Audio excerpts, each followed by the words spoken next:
Vrindavan Mahimamrita class, Sataka 4, we're discussing about the Brijvasis, the glories of the Brijvasis. And this particular point is about how rare it is to get the remnants, to actually get the remnants of a Brijvasi. It's very, very rare. Nice verse. This is from chapter 4, verse 86. So we can chant this verse. This is 486. Api mama koti bhavante bhavatu param tadrisho deha Vrindavanam adivasatam uchishtaika spriha bhavet yatra. Saraswati Pad is praying, let me receive a transcendental body even after millions of lifetimes, so that I can desire to survive only on the remnants of the residents of Vrindavan. So he's, in this verse, he's extolling it. It says, Uchishtaika Spriha Bhavet Yatra. Vrindavanam Adivasatam. He says, living in Vrindavan means somehow getting the remnants of the Brijvasis, their food remnants, what they've honored, their Gopal Bhog, Gopal Prasad, Mahaprasad, or Giriraj Mahaprasad, or Krishna Mahaprasad, their Radharas Bihari Mahaprasad. That he's saying that even after millions of lifetimes, I may take and even have a transcendental body, but I want to survive. He's not just saying eat once in a while, but he's saying I want to survive on the transcendental remnants of the Brijvasis. So, of course, the author himself is born in South India, and initiated in the Sri Sampradaya, worshippers of Lakshmi Narayan, Prabodhananda Saraswati. He is the brother of Venkata Bhatta, and he is the uncle of Gopal Bhatta Goswami. He met Lord Chaitanya, so he's not considering very much his Brahmin birth or his, because other castes of society, the Kshatriyas or the Vaishyas, Shudras, etc., they would be very happy and satisfied to get the remnants of a Brahmin Bhojan. Because it's told in Puran that Vishnu, he eats through the mouths of the Brahmins. So he eats in two ways. Vishnu interacts with the Brahmins as Jataragni, the form of Vishnu within the heart. The fire of digestion is a form of Vishnu. So when the Brahmins take the Mahaprasad, then that's also feeding him. He gets food. So that's through their mouth. But then they do yagya. The Brahmins do yagya. So with their mouth they chant mantras. Om Tad Vishnu Paramam Param Sada Pashyanti Sadhiro. So when they offer yagya, then the mouth of the fire is Vishnu, Yagya Vai Vishnu. So in this way, through the Brahmins chant mantras, and those mantras are chanted in such a way that the Vishnu, the Yagya Purusha, the form of Vishnu in the fire, he eats the mantras, he eats the ghee they throw, and eats the samagri that they throw in the fire. But he's saying that, okay, forget about all that. Namo Brahmanya Devaya Gobrahmana Hitaya Jagatitaya Krishna. He's saying the Brijvasis, I want to survive on their remnants. There was a great devotee in Gaur Leela. We told this story from Chaitanya Charitamrita about Kalidas. So his favorite food was the remnants of the Vaishnavas. So he would go to such an extent, he would buy them food, like especially, and make sure that it was a food they really liked.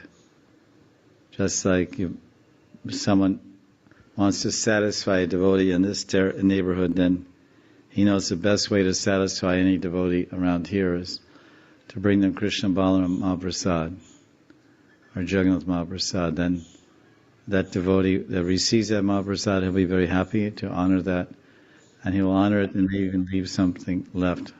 So that's a good trick to do. And then, so he knew that devotees like mangoes and things and whatever, this, that. So he would buy mangoes, as an example. was given. And there was one particular devotee, although Kalidas himself, I believe, was a Brahmin. He was a Brahmin, like Prabhupada Saraswati is a Brahmin. Kalidas was also a Brahmin. Maybe Kali Krishnadas? I think just Kalidas. Kalidas, because there's different Kali Krishnadas and this one. So Kalidas, he was a Brahmin by birth, and he specifically wanted to get the remnants of Jammu Thakur, someone like this, I believe. There's a person in Assisi, I think the name is Jammu Thakur. So Thakur means that he was in a lower caste than a Brahmin. He was maybe a landholder or something like this, some type of Vaishya or something. Or maybe I think I'm getting Jadu. His name was Jadu Thakur, J-H, because the reason I'm confused is because there's a deity in Vrindavan called Jammu Thakur, and that means, it's a name for Krishna, the deity. And what happened is that his daughter, the daughter of the man that established this deity, she wanted to marry Krishna, a deity or whatever. So then he said, well, he was like a Kshatriya or whatever, not a Kshatriya, but let's say a Jat. And so I don't believe he was a Kshatriya. He was like Zamindar, Vaishya, something like this, much lower caste. Yeah, so the idea was he didn't care about his caste. He thought, well, he's a God brother. He's a follower of Lord Chaitanya. He's accepted Lord Chaitanya. I want his remnants.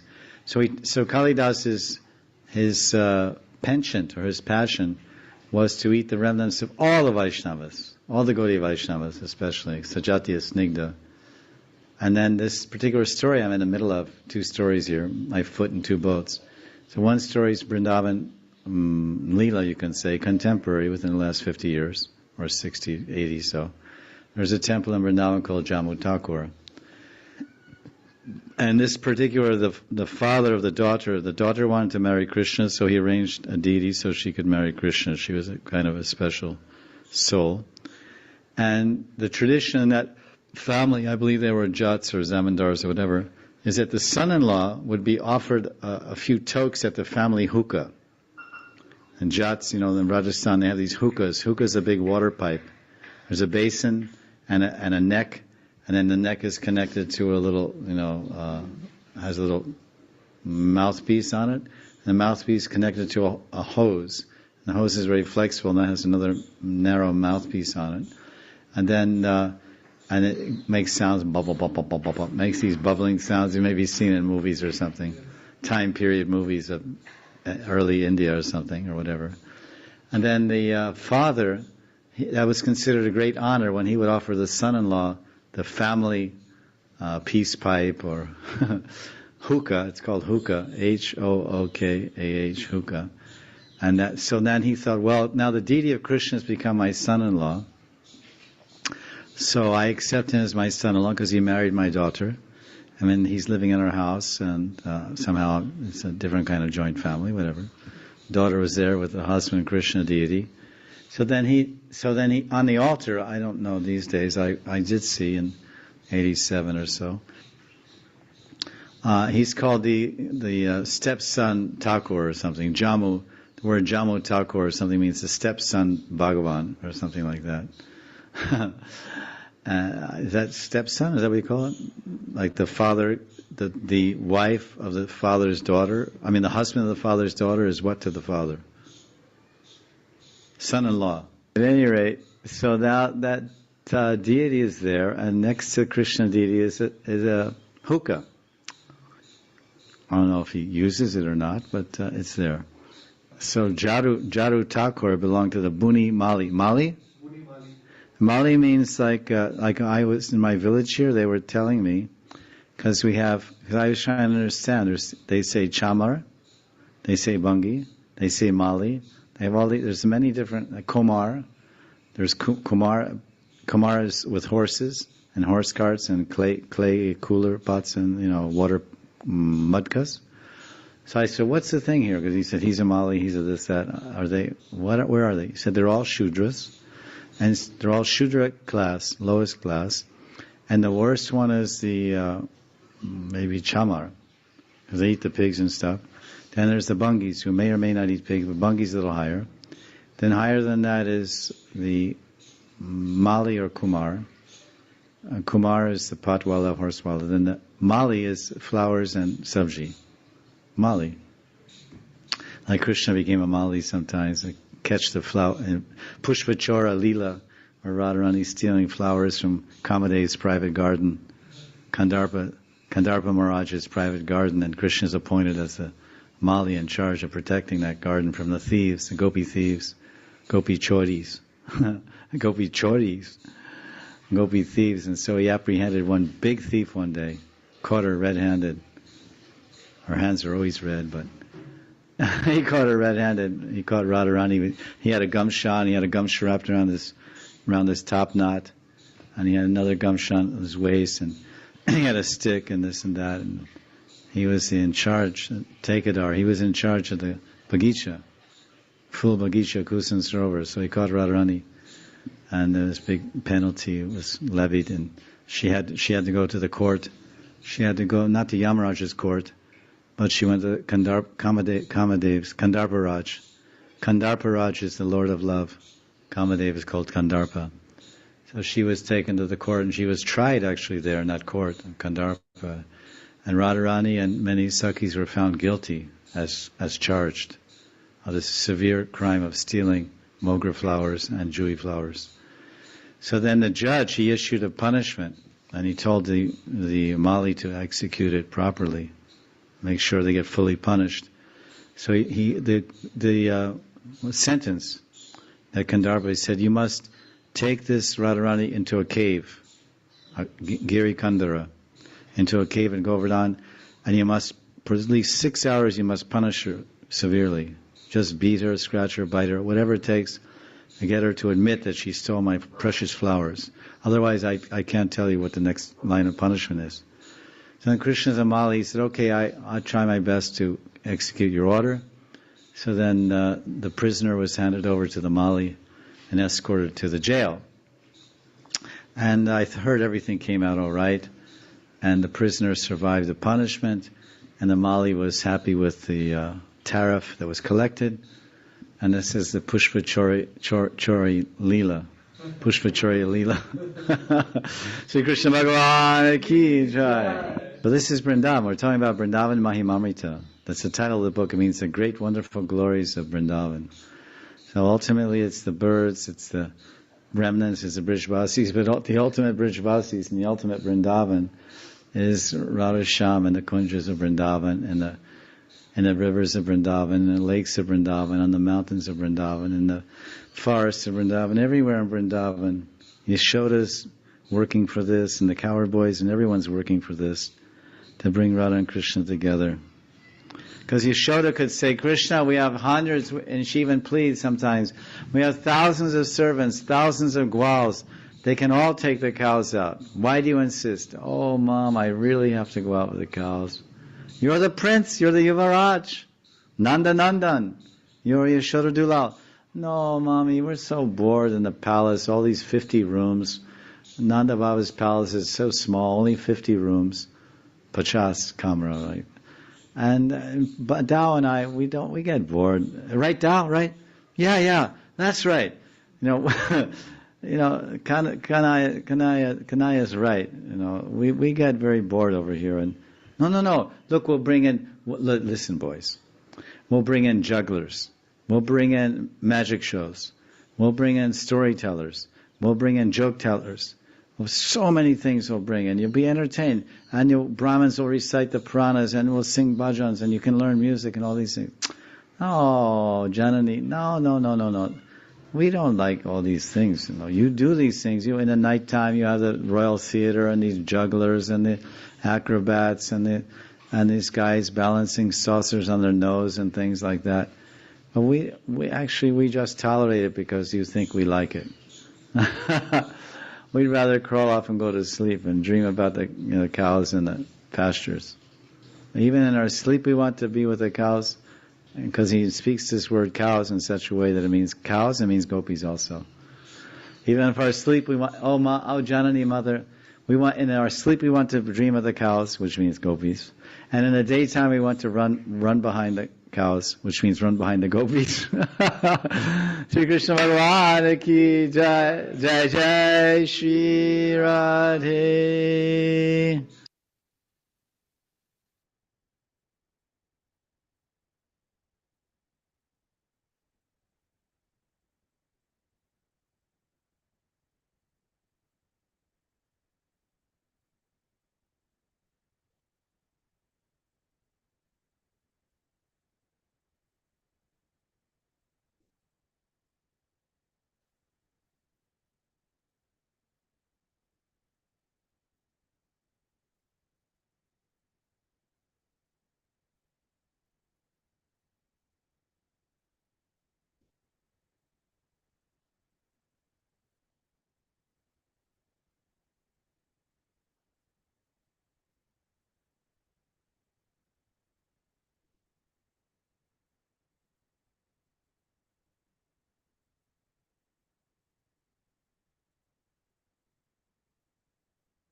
This is Vrindavan Mahimamrita class. We're discussing, now we're having a little summary. We've discussed a lot about the Brijvasi.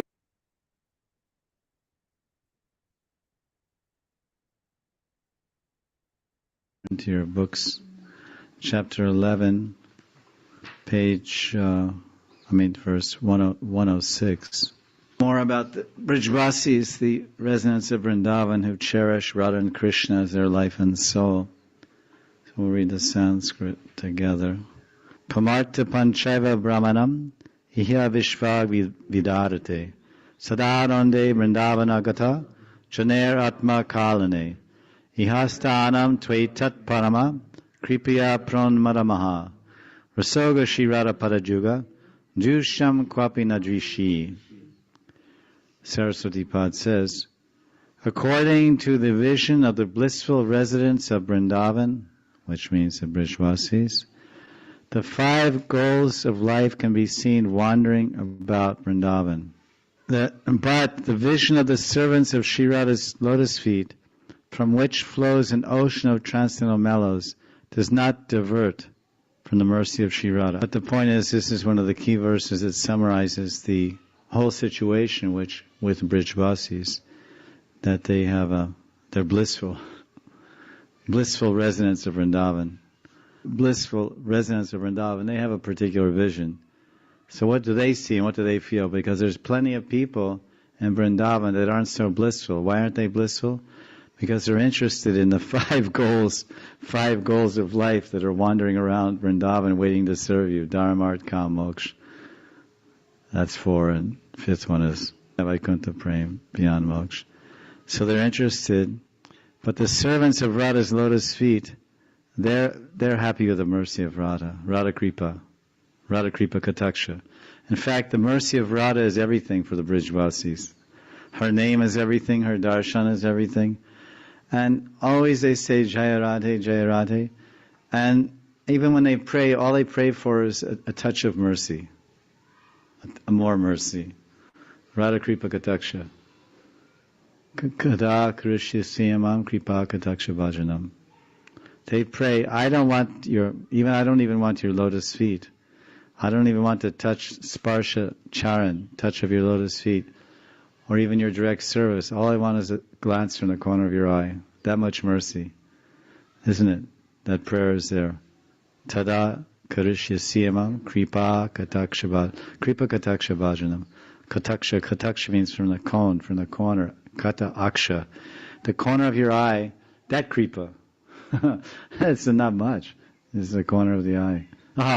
Get that much glance. That's my dharma. That's my art. That's my religion. That's my desirable wealth and object. That's my sense gratification, my calm. That's my moksha. That's my liberation. That's my prem. That's my everything.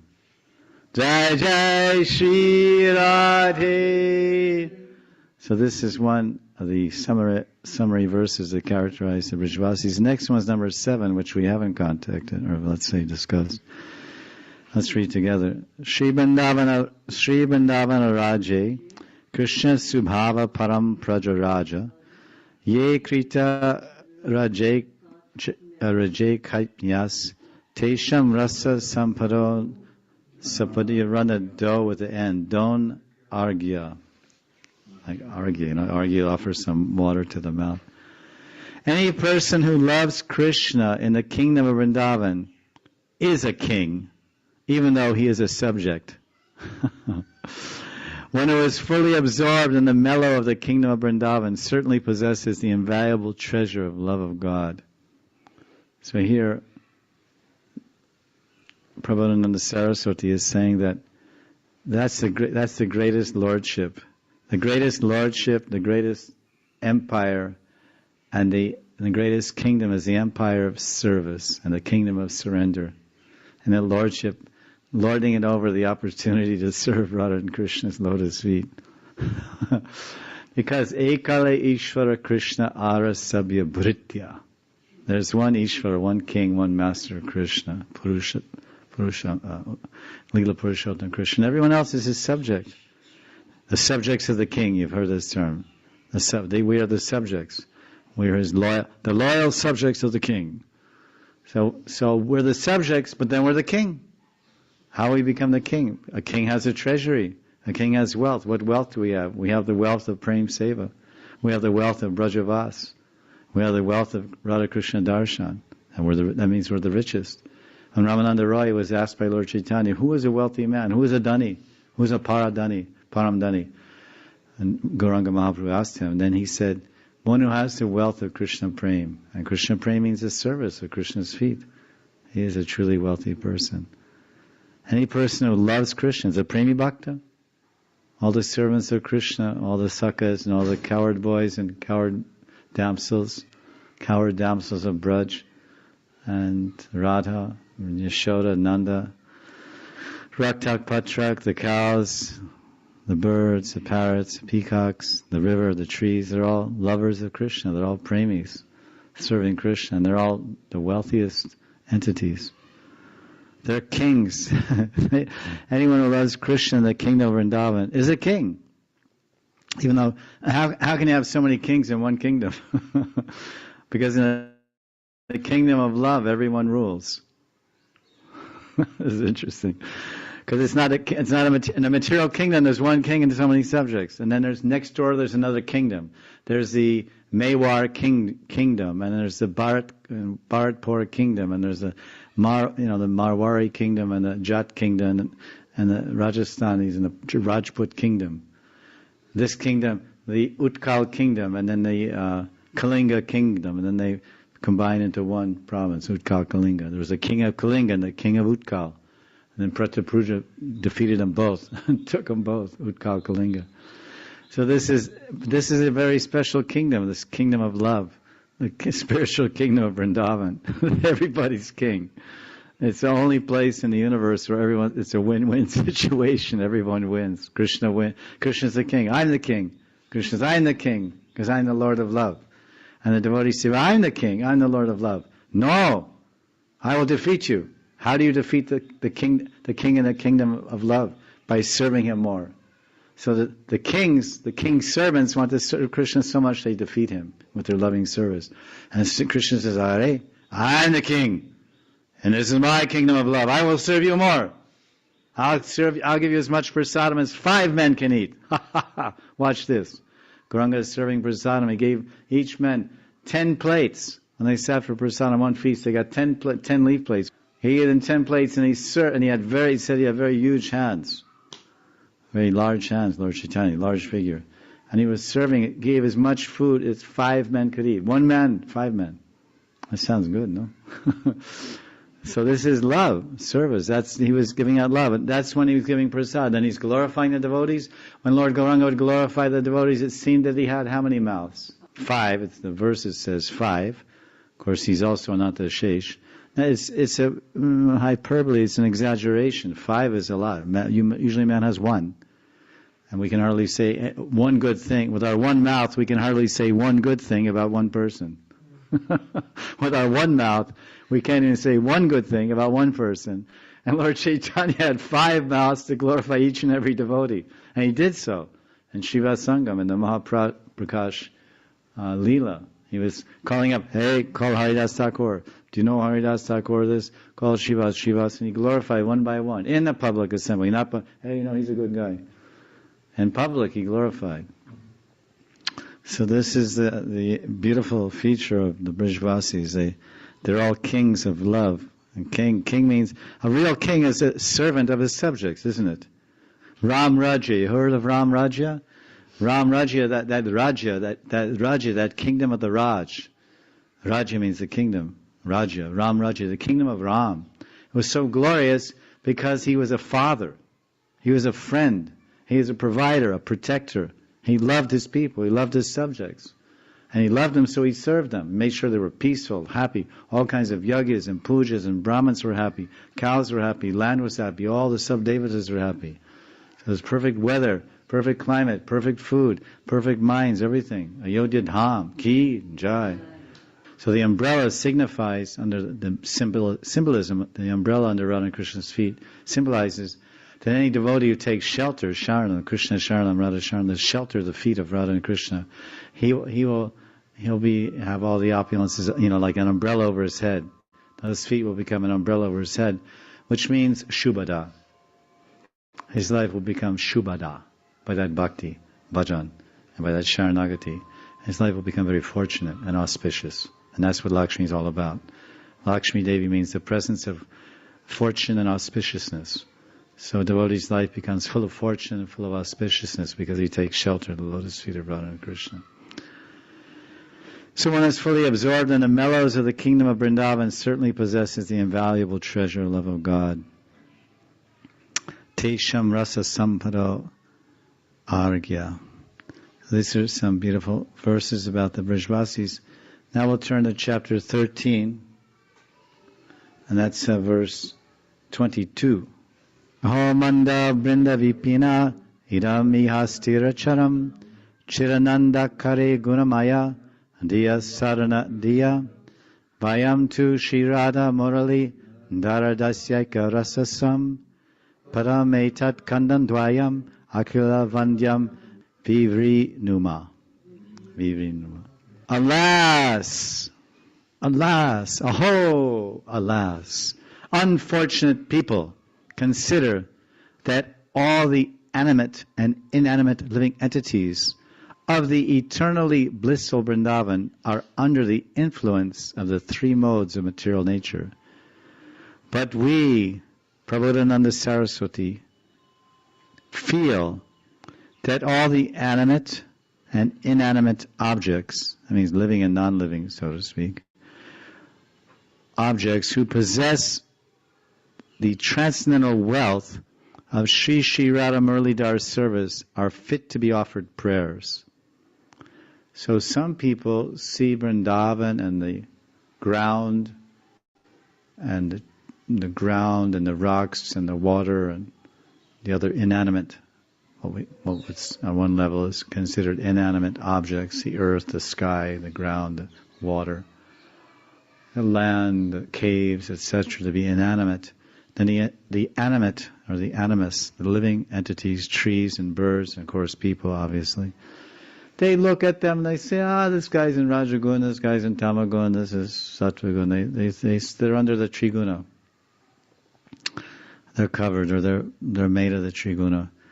And something ordinary, nothing special. But he says they're under the prabhav, the influence. So he's in ignorance, or that living under the pigs in ignorance, pigs in Tamagun. So he may be obviously exhibiting some characteristics of the attributes, the lakshana of Tamagun, sleeping all day and eating all kinds of ignorant, tamasic foodstuffs, etc. But that's one level, and one can see that. But maybe one has to stretch his vision a little bit and see it a little bit like this. And there's lots of backing for this statement also from Shastra and other personal prayers and experiences of the greatest demigods. But he's saying that, okay, you say that the living and non-living entities in Vrindavan, Brajmandal, you say they are under the modes of nature, as we say. He's under the modes, we commonly say. But I say that this land is eternally blissful, and everything and everyone, everything, object, and one person, bird, pig, dog, monkey, they're all serving Radha and Krishna. That's what he says. They're wealthy. All these objects, even the dirt is, the dust is wealthy, and the trees are wealthy, and the water is wealthy. Why? Because they're engaged in the service of Radha and Krishna. So not only are they wealthy, and that's their exalted, special, unique position beyond the modes of nature, because bhakti is transcendental, service of Krishna is transcendental. But I'm going to take it one step further. They're fit to be offered prayers, vandanam. Vandanam means worship. I'll offer prayers to the dust of Vrindavan. I'll offer prayers to the water of Vrindavan. I'll offer Jamuna Ashtakam. And the Vrindavan Ashtakam, that's prayers to the dust. I'll offer prayers to the caves of Govardhan. I'll offer prayers to the caves of Gavarvan and Barsana. So this is the vision of the realized souls. And Brahma is coming down and rolling in the dust and praying to the dust, and Uddhava is praying to the dust of Vrindavan. This is such a beautiful. This vision of love. Love is such a vision. It's prem dristi, that one can. It's all encompassing. There's no limitation. Spiritual love is unlimited because we're loving Ananta Rupam Krishna, Ananta Sham. So that vision, if you're loving the unlimited, then your vision has to be unlimited because he's unlimited. And his heart is unlimited, so our hearts have to expand to unlimited degrees to love the unlimited. Even that's not enough unless he reciprocates with us. So when the love expands, then the appreciation expands, the gratitude expands, everything. So Prabhupada Saraswati, he of course is Tunga Vidyasaki, and he's Premi Bhakta of Gauranga and a Premi Bhakta of Krishna, devotee, Saki of Radha, Krishna, coming to teach us about the vision of the pure devotees, how to see Vrindavan, the Vrindavan vision. So we have to see through the eyes of the Shastra, right? They say we see transcendental. Shastra Chakshush, Guru Chakshush. Says the devotee has two eyes. One is Guru Chakshush and the other is Shastra Chakshush, the eye of Shastra, the eye of Guru. I'm seeing the Shastra, and the Shastras are looking at me, and the Shastras are examining me. And the Shastras are examining me. Someone else is looking at you. So Shastra Chakshush, you're looking at the Shastra and reading them, but they're also reading you. They're also analyzing you and pinpointing where you're at. Especially you read Madhurya Kadambini, you say, hey, wait a minute, you're talking about me? The Shastras are looking right at you. Looking right at you, man. They're looking directly at you and they're speaking to you. Whoever you're looking at, you speak to. The Shastras are looking at us and they're analyzing us and they're telling us, hey, listen, buddy, you're no good. You're a dog. Oh, really? What are you telling me this for? I don't like it. I'm going to read Krishna book. As it is, the truth as it is. Mirror, mirror on the wall, who's the ugliest of them all? So the Shastras are mirrors of our lives. We look in the Shastras and we see our lives. And then we think, oh, Krishna. So that's Shastra Chakshush. Then there's Guru Chakshush. So then we try to see the world through the eye of the Guru. We try to see the Shastra through the eye of the Guru, by his realizations, by his tikas and explanations. And that way we get 20/20 vision. We get perfect vision. So this is, he's our Guru. He's our Tirth Guru. Certainly he's our Tirth Guru. One of the great Tirth Gurus. Prabhupada Saraswati Ki Jai. So he's teaching us, listen, my dear Shishya, my dear followers, see like this. Vrindavan Mahimamrita Ki Jai.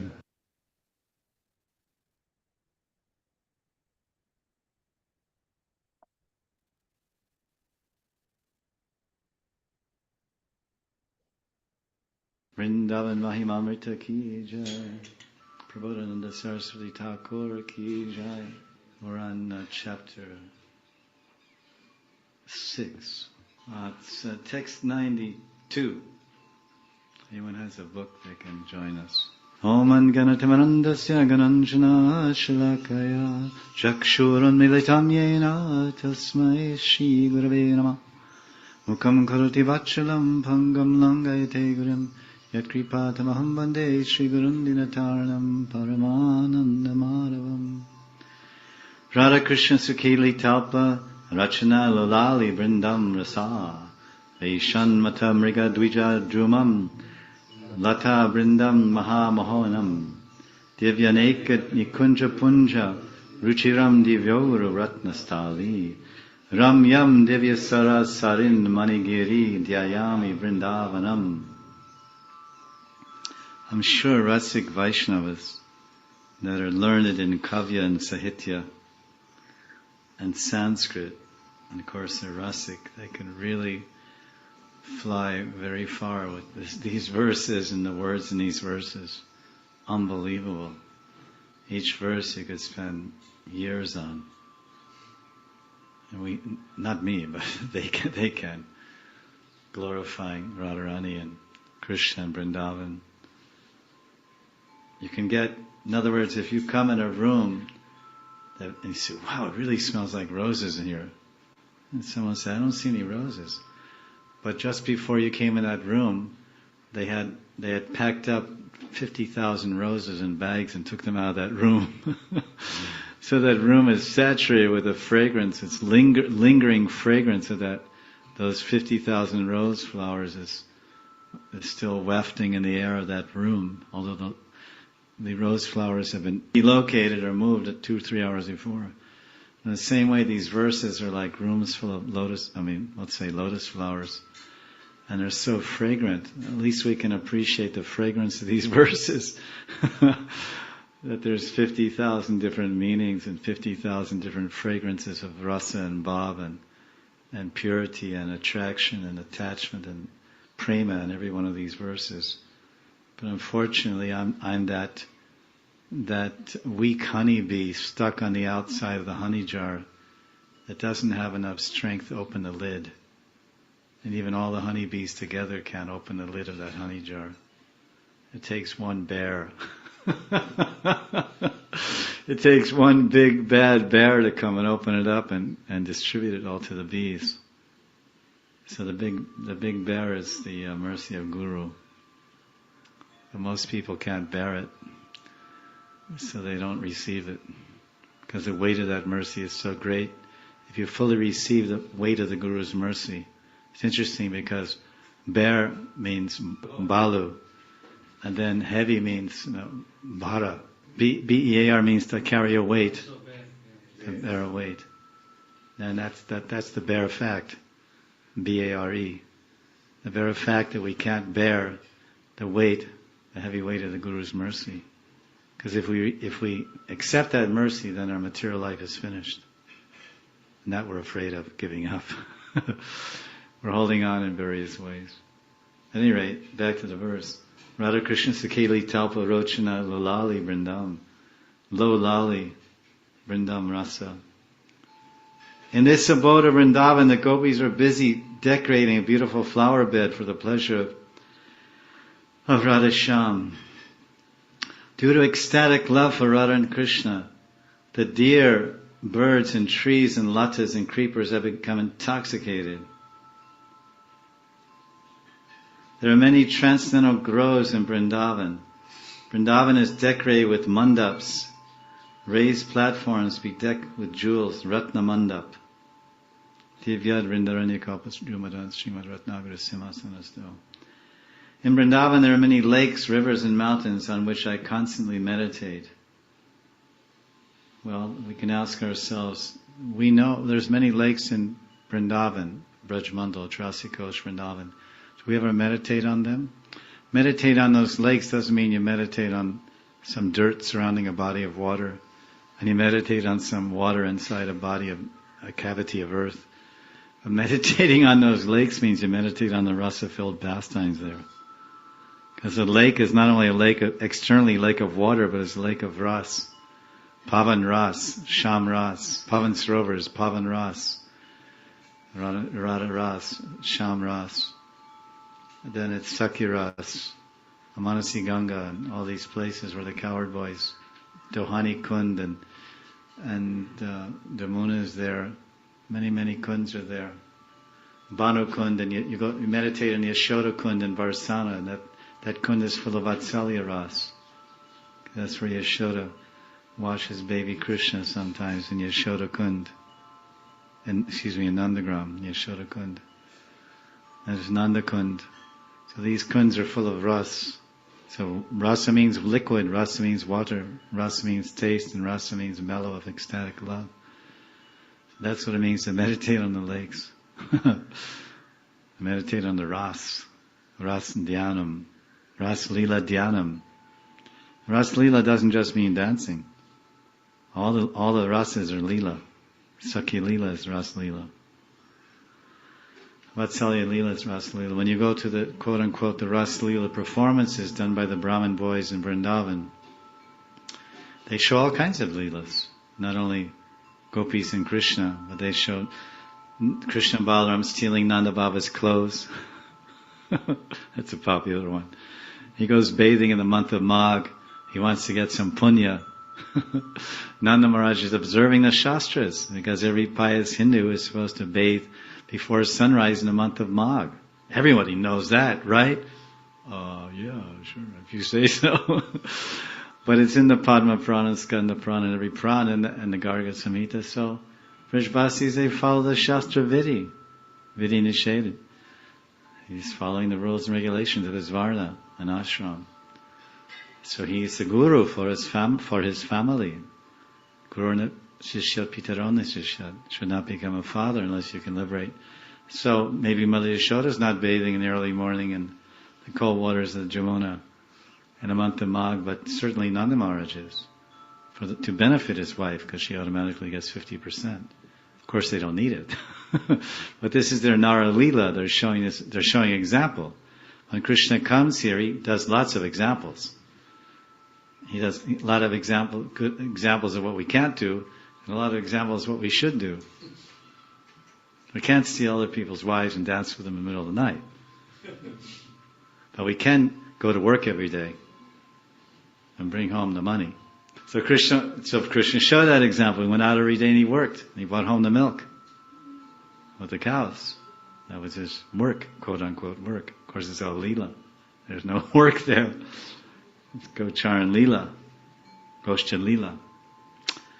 So this is a translation here that the Padakarta Saraswati Pada is meditating on all these wonderful features. And of course, his meditation always leads him to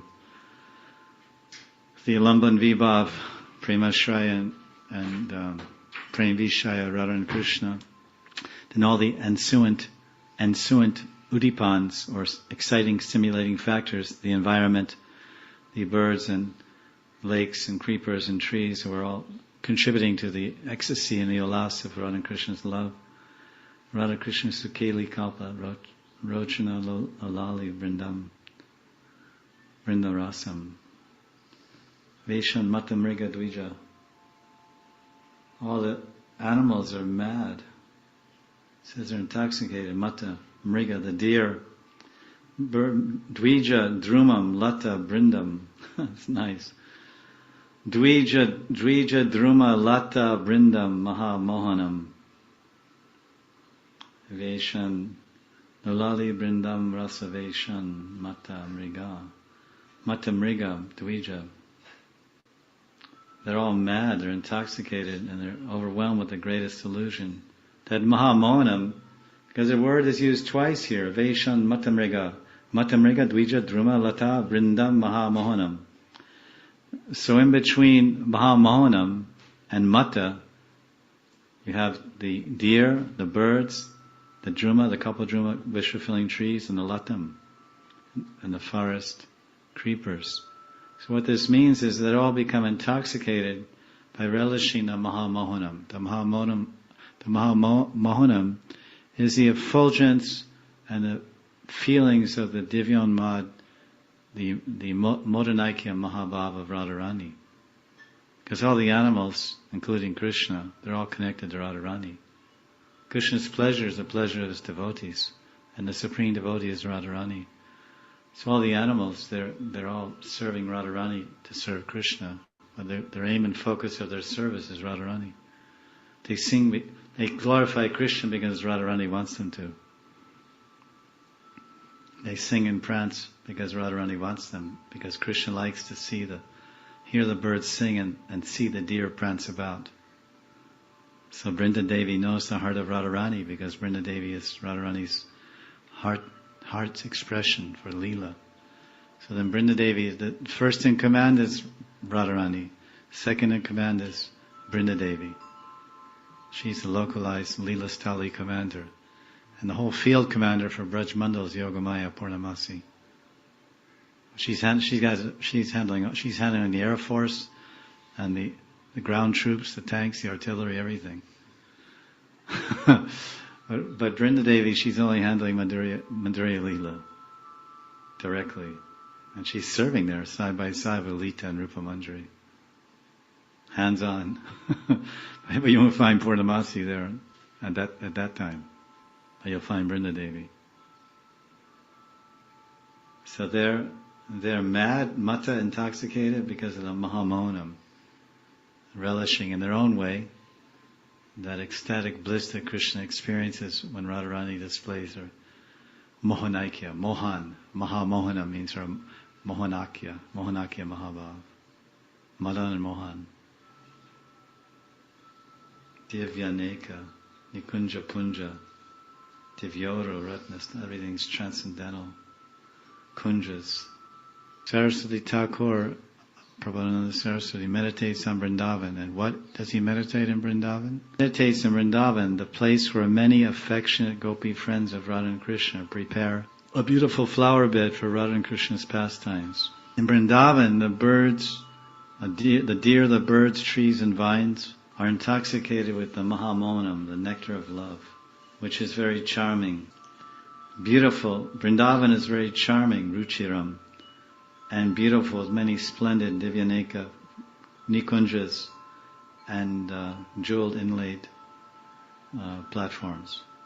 Delightful with jeweled pathways, and filled with everything splendid, filled with glistening, ecstatic bodies of water, streams and jeweled mountains. Vishnu Chakravarti Thakur, when he's giving the purport in the Gopi, I think it's Venu Geet, or Haridas Varya, that's Venu Geet. And Haridas Varya, Venu Geet, the gopis are glorifying Giridhari as the greatest of all the servants, Haridas Varya.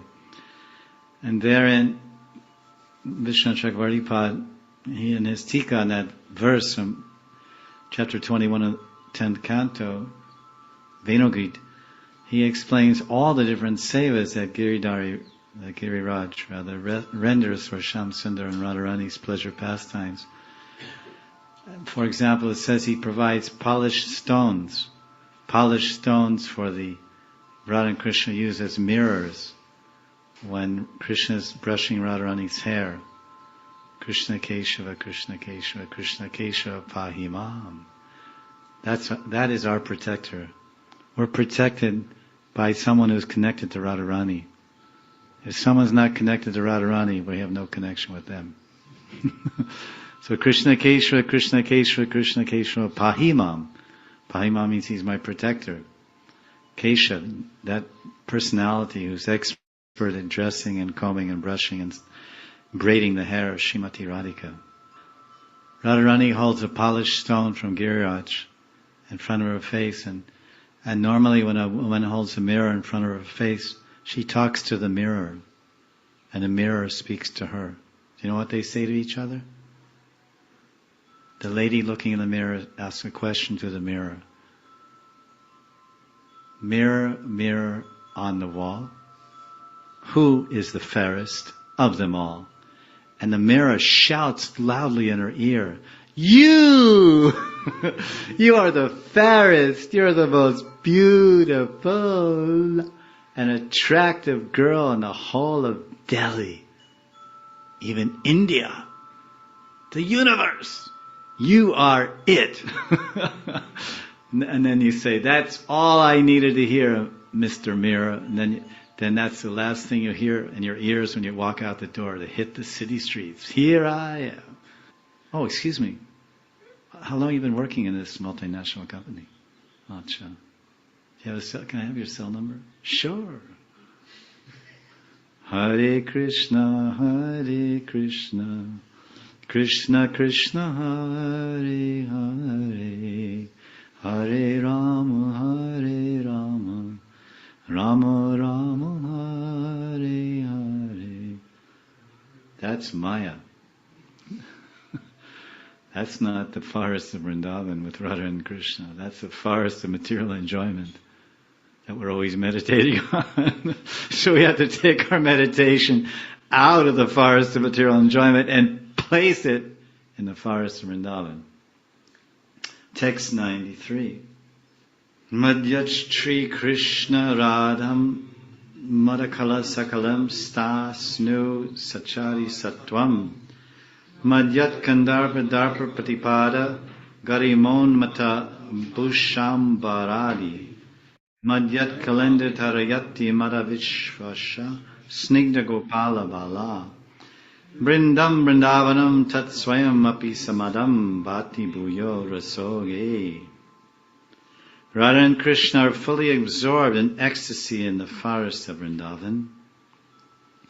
Out of love for Sri Krishna, all the animate and inanimate living of this Vrindavan are always intoxicated. The pride of Cupid, Damba, is defeated here at every step. The sun and moon of Vrindavan are also fully intoxicated. Such are the glories of Vrindavan, which is adorned with coward boys and girls, and which continuously showers ambrosia on everyone. Now, let's hear a second translation.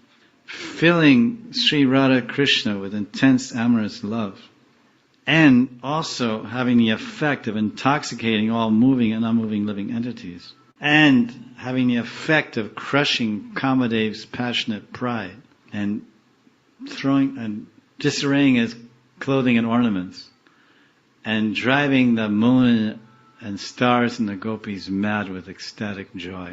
This is the glories of Vrindavan which makes it shine with great splendor.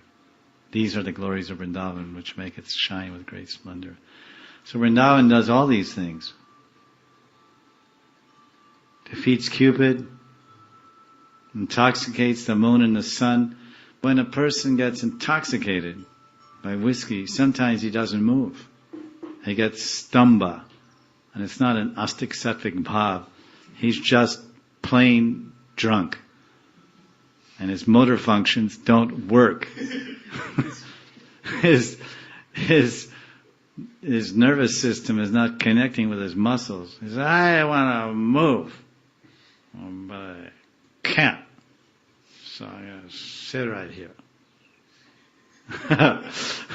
So it's telling, Saraswati Pad is telling that the Chandradev, and the Nakshatra Devis, the 27 Devis, it's basically, it's all, if you go deep into all these verses from these Rasa Shastras, if you study them, everything they're saying, especially Kavi Karnapur, everything he's saying, all the analogies and all the comparisons, it's all about conjugal love.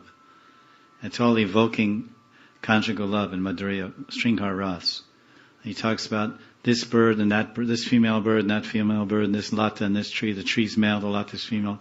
Everywhere, the underlying thing, the underlying mood and mellow is Parakya Bhav, Sringar Ras. Because Vrindavan means Sringar Ras. Everything else is just a supporting character, supporting, let's say, setting for the enhancement of Sringar Ras. The gopis, just like a tree, if a tree just has leaves but no flowers and fruits, it's not so attractive. So some trees, they have leaves, always of course, and then some places the flowers are there and some places the fruits are there in the same tree. Because at different sides of the tree get different sunlight and they mature at different rates. So they give in flowers, and then some fruits have fallen. So any given tree may have flowers, may have fruits. So they're all enhancing the beauty and attractiveness of that tree. In a similar way, the tree of Vrindavan has so many various players in the drama of Krishna's Leela. But this is Krishna's place. This is Radha's place and Krishna's place. And everyone else is serving the center. The center is Radha and Krishna. There is no other center. The center is not the coward boys or Yashoda. The center is Radha and Krishna. And everything expands from them, that center, and revolves about that center and serves that center to enhance their joy and bliss. So to increase the joy and ecstasy of Shringar Ras, a mother is necessary, a mother-in-law is necessary, a father is necessary, coward boys are necessary, cows, birds, everything is necessary. Otherwise, the whole setting of Vrindavan would just be one big kunja. There would just be one big flower bed, and that's it. But our Mahajanacharya is citing so many shastras to support the idea, or the tattva, explain it like this. So here we're hearing about the intoxication of the moon, Chandradeva, and the nakshatras. There's 27 nakshatras, and they're all female. Rohini, Swati, Anuradha, Mrigashirsha, Magha, Danishta, Mrigashirsha, Kritika, Bharani, Satabisha, Purva Falguni, Purva Bhadra, Uttara Falguni, Uttara Bhadra, Uttara Shada, Purva Shada, and it goes on like this. There's 27 of them, and they're all the wives they're all the girlfriends of Chandradev. He's a Brahmin, Chandradev's a Brahmin, and he has his wife also. I can't remember her name. It's like Indra has Sachi, and Brahma has Saraswati, and Vishnu has Lakshmi, Surya has Samgya Devi, and Chaya Devi. But so he has his primary wife, Chandradev, Tara, as Vishnu has Lakshmi, but Lakshmi wants to run with Krishna, as you know. So Chandradev, he's running across the sky at night, like Radha and Krishna having Rasa Leela in Vrindavan. He's running across the sky with his girlfriends. And the girlfriends of the moon are the nakshatras. 27 nakshatras. His wife is home in the palace. And so when Chandradev sees this Vrindavan, these forests, and this Radha and Krishna, and the ecstasy here, he becomes intoxicated. And all of his girlfriends become intoxicated. This is the intention of Saraswati Pad. To show the intoxication of the Shringar Rasa of Radha and Krishna is so powerful that it intoxicates the moon, Chandradev. Because but realistically speaking, everything is consciousness. Even in the material plane, the background is consciousness with some overlay of what we call prakriti. But in Krishna's Leela in Vrindavan, the moon is not the material moon, it's the spiritual moon. In Vrindavan, the stars are not the material stars, they're the spiritual stars. It's explained in Brahma Samhita that all the demigods have their spiritual prototypes. They have their prototypes in the spiritual world. The spiritual Brahma and the spiritual Shiva, they're all there. It's Nitya Leela. Then they have their expanded forms in this plane. So the sun, there's a sun there. Otherwise, how does Radharani have Surya Puja every day? She has Surya Puja, and they have days there and time there, but it's transcendental time. And transcendental moon and a transcendental sun. At any rate, the idea is it's just to get, whether the specifics are correct or incorrect, it's not important. But the principle of how the Sringar Rasa is pervading the viewpoint, Atmanam Manya Te Jagat. The Madhurya Bhaktas like Tunga Vidyasaki, who is Saraswati Pad, they can't help but see their center everywhere. The center of Tunga Vidya's life is Radha and Krishna. And there's Sringar Rasa, because she's Nashta Saki. So that's why Vrindavan Mahimamrita is so much anukulya for the devotees of Madhurya Bhaktas, Braja Madhurya Bhaktas, cultivating Raganuga Bhakti. The viewpoint, to associate with Saraswati Pad, his viewpoint, his bhav, his angle of vision, his realizations, his prayers, his visions, his spurtis, these are all very purifying, elevating, and joy-producing. Divya Shri Parijata Yati Ruchira Vane Shobhamanam Ananter Ashantas Tvam Tu Sanchintaya Hari Charanai Kanta Bhavam Vahadvi Shriman Brindavtavim Tam Sakala Suraganer Manditam Indukoti Jochnai Kambhori Magnam Urubir Upanishad Brinda Britap Yagam Yam. The forest of Vrindavan is decorated with transcendental desire trees like Parijat. One should always meditate on Vrindavan, which the demigods worship. Vrindavan has unalloyed devotion for Sri Hari Charan, the lotus feet of Lord Hari. Well, let's say Sri Hari means Radha and Krishna. Vrindavan is an ocean of millions of moon's rays. Even the Upanishads cannot properly glorify the land of Vrindavan. Jyotchnai Kambudi Magnam Urubir Indu Koti Suraganer Vanditam Indu Koti, millions of moon rays. The Jyoti Ambudi Magnam Urubir, the power of Urubir. Vrindavan is so powerful and so effulgent that millions of rays of the moon get submerged in the ocean of the effulgence of Vrindavan. Hare Krishna, dear devotees, and Pranam, Jai Shri Prabhupada. There is a network issue, so we will meet tomorrow for the association of Srila Gurudev and their devotees. Hare Krishna, Pranam.